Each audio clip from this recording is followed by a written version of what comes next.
Xo'p, payg'ambar alayhissalatu vassalomning otlari nimasi desa, bizlarning payg'ambarimizning otlari nima deganda bir javob beramiz.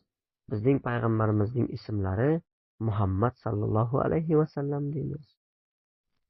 Payg'ambarimizning otalari va onalarining ismlari nima deganda javob beramiz. Otalarining ismlari otlari Abdulloh, onalarining ismlari Bibi Omina deymiz. Bibi Omina.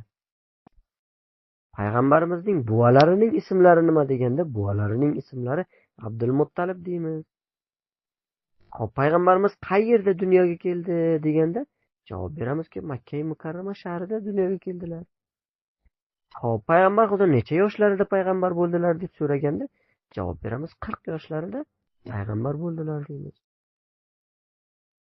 Hop, payg'ambar xudo Makka Mukarramada necha yil to'xtadilar, necha yil payg'ambar bo'lib insonlarni islomga da'vat qildilar deganda aytamizki, 13 yil Makkada payg'ambar bo'lganlaridan nari to'xtab insonlarni Alloh taborak va taolo yo'liga islomga da'vat qildilar. Xo'p, u kishi Madina Munavvara shahrida necha yil to'xtadi? Aytamizki, payg'ambar xudo 13 yil Makkada to'xtagandan nari Madina Munavvaraga hijrat qildilar. Madina Munavvaraga borib insonlarni 10 yil islom shariatiga da'vat qildilar.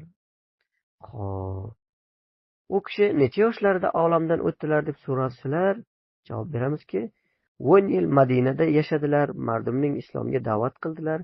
Yoshlari 63 yoshga borgan edi, 63 yoshlarida olamdan o'tdilar.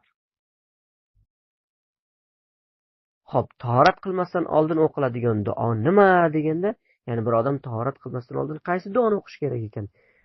Bismillahirrohmanirrohim deyish kerak ekan. Mana shu duo. Xo'p, tahorat qilib bo'lgandan nari nima duoni o'qib bo'lsin? Tahorat qildi, oyog'ini ham yuvib bo'ldi.